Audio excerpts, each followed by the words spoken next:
وصف رخ ان کا کیا کرتے ہیں، وصف رخ ان کا کیا کرتے ہیں، شرق و شمس و ضحا کرتے ہیں، شرق و شمس و ضحا کرتے ہیں، ان کی ہم مدح و ثنا کرتے ہیں، ان کی ہم مدح و ثنا کرتے ہیں، جن کو معبود کہا کرتے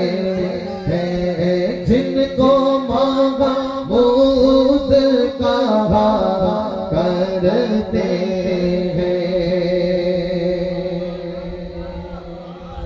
محبت سے کہو سبحان اللہ، سبحان اللہ، اور محبت سے کہو سبحان اللہ۔ سبحان اللہ، جتنی زور سے 9 بجے بولتے ہو اتنی آواز میں کہو۔ یہ جو محمود لفظ ہے یہ 2 اعتبار سے یہاں استعمال ہو سکتا ہے۔ پہلا تو سرکار کا اسم وصفی ہی ہے محمود، سرکار کا اسم ذات کیا ہے؟ محمد صلی اللہ علیہ وسلم۔ آسمانوں میں حضور کا نام کیا ہے؟ احمد ہے، اور قیامت میں سرکار کا لقب مبارک کیا ہے؟ محمود۔ کیا ہے؟ اس کی توجیہ الگ الگ بیان کی۔ ایک تو مقام محمود کے اعتبار سے بیان کیا گیا کہ مقام محمود حضور کو دیا جائے گا، اس لیے سرکار محمود ہیں۔ محمود کیا؟ دنیا میں سرکار کی تعریف کرنے والے بھی ہیں، سرکار کی ایک شان محمدیت ہے اور ایک شان محمودیت ہے۔ کیا ہے؟ سرکار کی جو دنیا میں شان ہے وہ شان محمدیت ہے۔ محمدیت کی شان جب ظاہر ہوئی تو اکثر تعریف کرنے والے، لیکن کچھ اس میں وہ بھی ہیں کہ جنہوں نے معاذ اللہ حضور کی گستاخیاں کی۔ معاذ اللہ حضور کو مجنوں کہنے والے بھی تھے، شاعر کہنے والے بھی تھے، جادوگر کہنے والے بھی تھے معاذ اللہ دنیا میں، اور کثیر تعداد میں تعریف کرنے والے۔ تو کچھ تعریف کرنے والے، کچھ تانا دینے والے، کچھ مدحت سرائی کرنے والے، کچھ حرزہ سرائی کرنے والے۔ شان محمدیت ظاہر ہوئی تو لوگوں نے انکار بھی کیا، لیکن جب قیامت کے دن سرکار کو مقام محمود عطا ہوگا اور مقام محمودیت پر حضور کی شان محمودیت ظاہر ہوگی تو دنیا میں سرکار کو تانے دیتے تھے وہ بھی مجبور ہو کر تعریف ہی کریں گے۔ اللہ تعالیٰ کو یہ مقصود تھا کہ محبوب دنیا میں تو میں نے آزمائش کے لیے بھیجا تھا، دنیا میں نے ان کو رعایت دی کہ جو چاہو کہہ لو، لیکن قیامت کے دن میں تمہاری زبانوں کو بھی مجبور کر دوں گا، گرچہ کہ دنیا میں محبوب کی شانیں گھٹاتے رہے، لیکن قیامت کے دن جب میں اپنے محبوب کی ساری شانیں ظاہر کروں گا تم بھی مجبور ہو کر محبوب کی تعریف ہی کرو گے۔ لیکن وہاں ان کا تعریف کرنا انہیں کوئی فائدہ نہیں دے گا۔ کیوں؟ آج لے ان کی پناہ، آج مدد مانگ ان سے، پھر نہ مانیں گے قیامت میں اگر مانگے۔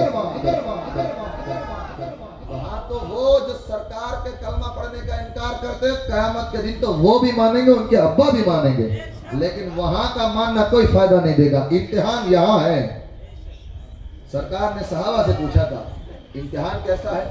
صحابہ سے حضور نے پوچھا ذرا یہ تو بتاؤ تمہارے نزدیک حیرت انگیز ایمان کس کا ہے؟ صحابہ نے عرض کی یا رسول اللہ ہمارا ایمان حیرت انگیز ہے۔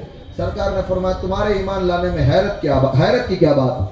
تم نے تو چاند کے ٹکڑے ہوتے دیکھے، سورج کو پلٹتا دیکھا، کنکریوں کو کلمہ پڑھتا دیکھا، درختوں کو میری بارگاہ میں نیاز کے سجدے لٹاتا دیکھا، تم نے جانوروں کو میری اطاعت کرتا دیکھا، نظام عالم کو میری انگلیوں کے اشاروں پہ چلتا دیکھا، اور میری انگلیوں کی گھائیوں سے پنجاب رحمت جاری ہوتا تم نے دیکھا۔ تمہارے ایمان لانے میں حیرت کی کیا بات ہے؟ صحابہ نے عرض کی پھر یا رسول اللہ آپ ارشاد فرمائیں کہ وہ کون لوگ ہیں جن کا ایمان بڑا حیرت انگیز ہے؟ سرکار نے ارشاد فرمایا حیرت تو ان کے ایمان پر ہے جو تمہارے بعد آئیں گے، انہوں نے میرا چہرہ والضحیٰ نہیں دیکھا، زلف واللیل نہیں دیکھی، سینہ علم نشرہ نہیں دیکھا، میرا قد بالا نہیں دیکھا، اور انہوں نے میرے حسن کے جلوے نہیں دیکھے، مگر ان کا ایمان اس درجے پر ہوگا کہ صرف میرا نام سن سن کر اپنی گردنیں میرے نام پر قربان کرنے کو تیار ہوگا۔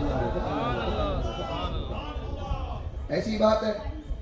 تو سرکار دو عالم علیہ السلام کی جو شانیں ہیں وہ دنیا میں ظاہر بھلے نہ ہو، یعنی ظاہراً صورتاً ظاہر نہ ہو، ورنہ یوں تو دنیا کا ایسا کون سا گوشہ ہے کہ جہاں ذکر حبیب نہ ہو۔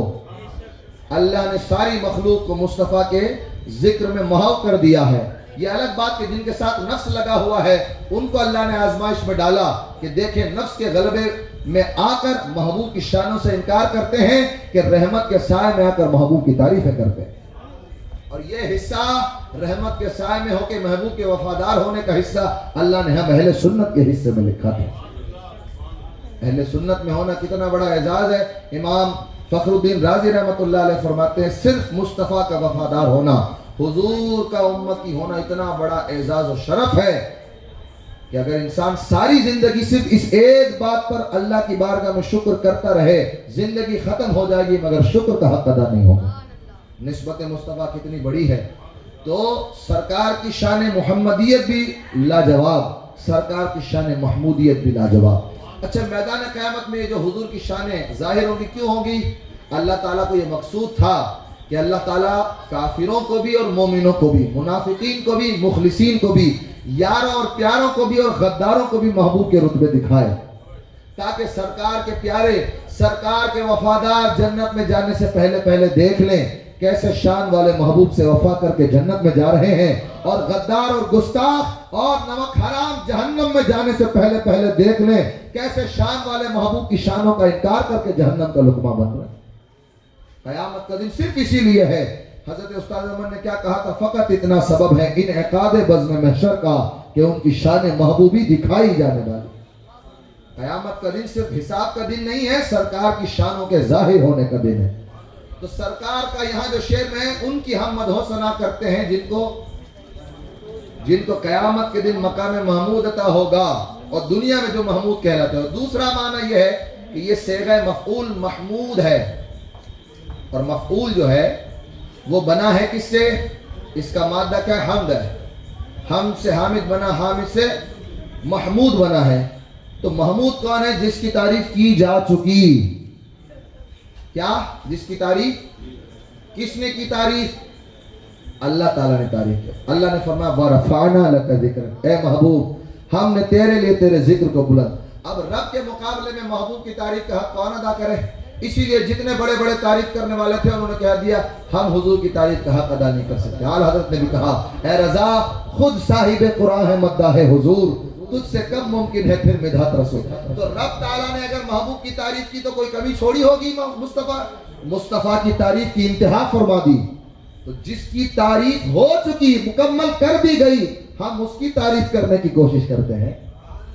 اب عرض کہہ رہے ہیں ان کی غم مدح و ثنا کرتے ہیں جن کو محمود کہا کرتے ہیں، جن کو